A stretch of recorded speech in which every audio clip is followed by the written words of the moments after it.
नमस्कार दोस्तों, आपका स्वागत है। आज जो हम कहानी देखने वाले हैं दोस्तों, वो एक सच्ची कहानी है। ये जिस लड़की की कहानी है उसका नाम है गिनी। गिनी हमसे ये कहती है कि वो रोज़ सुबह साइकिलिंग करने के लिए जाती थी। उस वक्त 2007 की ये बात है। और वो सुबह एक्सरसाइज के लिए जब साइकिलिंग से जाती थी, एक दिन जब वो ऐसे ही जा रही थी दोस्तों, तब एक 4 व्हीलर मतलब कार ने उसको ठोक दिया और उसका एक्सीडेंट हुआ। और गिनी ये कहती है कि मेरे सिर को बहुत ही ज़्यादा चोट लगी थी। और बाद में दोस्तों वो ये कहती है कि मैं बेहोश हो गई, और जब उसको चेतना आई, जब उसको होश आया, तब उसने अपने आप को एक बादलों की दुनिया में देखा। उस दुनिया के बारे में वो ये कहते हैं कि वहाँ पर चारों तरफ सफ़ेद रोशनी थी और वहाँ का जो माहौल था वो बहुत ही सुंदर लग रहा था। बाद में गिनी हमसे ये कहती है कि उसके पीछे एक आत्मा को उसने खड़े देखा और उसने उसको पहचान लिया। वो उसके दादी की आत्मा थी।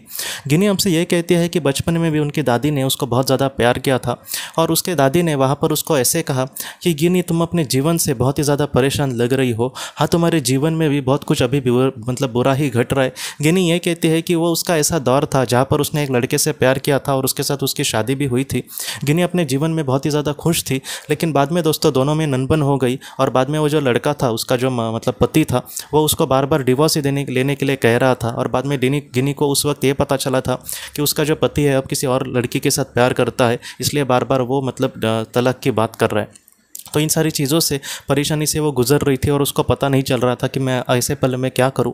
तब उसके दादी ने कहा कि तुम्हें मतलब फ़िलहाल की जो सिचुएशन है तुम्हारे लिए वो बहुत ही ज़्यादा दुख भरी है, मैं जानती हूँ, लेकिन फिर भी तुम इस सारी चीज़ों से मतलब बाहर निकल सकती हो। फ़िलहाल उसको जो मतलब चाहिए उस तरीके से तुम आगे बढ़ना, क्योंकि वो तुम्हें वो प्यार नहीं देगा जिस तरीके से तुम्हें ज़रूरी है। तो हो सकता है कि तुम्हारे जीवन में आगे कुछ अच्छा हो, लेकिन तुम पॉजिटिविटी से आगे बढ़ना, तुम इन सारी चीज़ों से मत परेशान होना। मेरा जो आशीर्वाद है वो तुम्हारे लिए हमेशा सदा ऐसे ही रहने वाला है, तुम जरा भी चिंता मत करना। गिनी ये कहती है कि ये जो संदेश थे उसमें इतने विश्वास भरा कुछ पल लग रहा था। और गिनी मतलब ये कह रही है दोस्तों कि वो ये कहती है कि पृथ्वी पर हमारे अंदर की जो आत्मशक्ति है उसको हम नहीं पहचानते, लेकिन उस दुनिया में जाने के बाद मुझे डर ज़रा भी नहीं लग रहा था। पृथ्वी पर मेरा जो पति है वो मुझसे दूर चले जाए, ये सोचकर ही मैं घबरा रही थी, लेकिन उस दुनिया में जाने के बाद हाँ, वो मुझसे दूर चला जाए फिर भी क्या फ़र्क पड़ता है। मैं अपने जीवन में अच्छी चीज़ों को लेकर आगे बढ़ूंगी, मैं नहीं ज़्यादा घबराऊंगी। उसको अपनी ज़िंदगी जैसे जीनी है वैसे जीने दो, मैं कब तक उसको अपने मतलब पकड़ के रखूंगी। इस तरीके से उसके विचार हो रहे थे। और बाद में गिनी हमसे ये कहती है कि उसने उस दादी को कहा कि मुझे अभी फ्यूचर के लिए थोड़ा सा मतलब चिंता लग रही है, तो मैं ऐसे वक्त में क्या करूँ। तब उसके दादी ने कहा कि तुम्हारा जो भविष्य है वो सच में बहुत ही अच्छा है। संघर्ष की वजह से हो सकता है कि हमारे जीवन में कुछ दुख आए, लेकिन तुम बाद में बहुत ही शांति भरी ज़िंदगी जी सकती हो, इसलिए तुम उसकी चिंता मत करना। तुम अपने जीवन में बस अपने कर्मों पर ध्यान देना।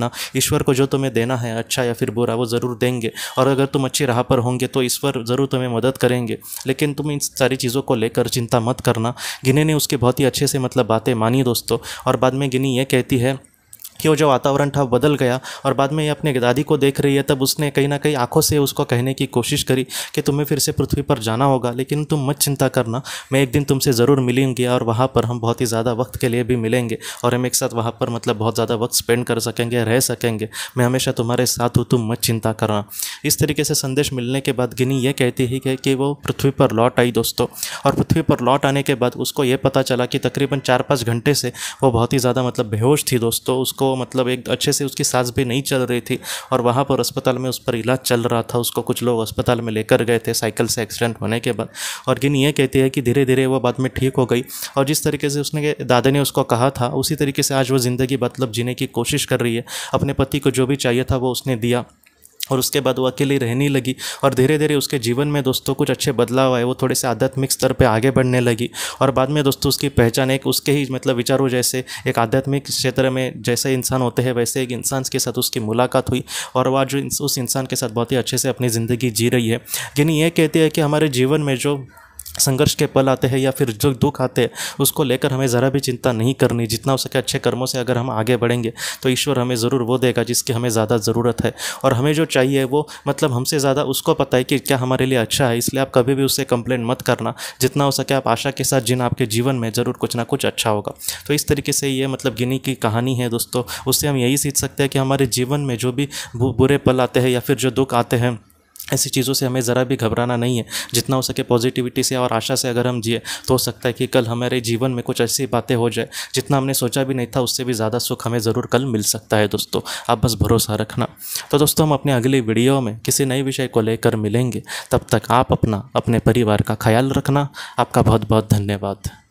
जिंदगी की रोशनी ये एक कंसल्टेंसी है जो ऐसे लोगों को मदद करने की कोशिश करती है जिन्होंने किसी अपने को खोया है या फिर जो लोग अपने जीवन में बहुत ही ज़्यादा दुखी है। जो लोग इस संस्था के साथ जुड़ते हैं उन्हें पास्ट लाइफ रिग्रेशन की ऑडियोज़ भेजी जाएगी, जिससे घर बैठे वह पास्ट लाइफ रिग्रेशन का अभ्यास कर सकते हैं। और उन्हें 5 मेडिटेशन ध्यान की भी ऑडियोज़ भेजी जाएगी और इसके साथ साथ उन्हें PDF किताबें भेजी जाएंगी जो हिंदी और अंग्रेज़ी में है, जो मोबाइल पर या फिर लैपटॉप पर आप उसे पढ़ सकते हैं। और 10 ऑडियो बुक्स भी आपको भेजी जाएंगी। तो दोस्तों, अगर आप इस संस्था के साथ जुड़ना चाहते हैं तो कृपया इस नंबर पे व्हाट्सएप मैसेज करें। आपका बहुत बहुत धन्यवाद।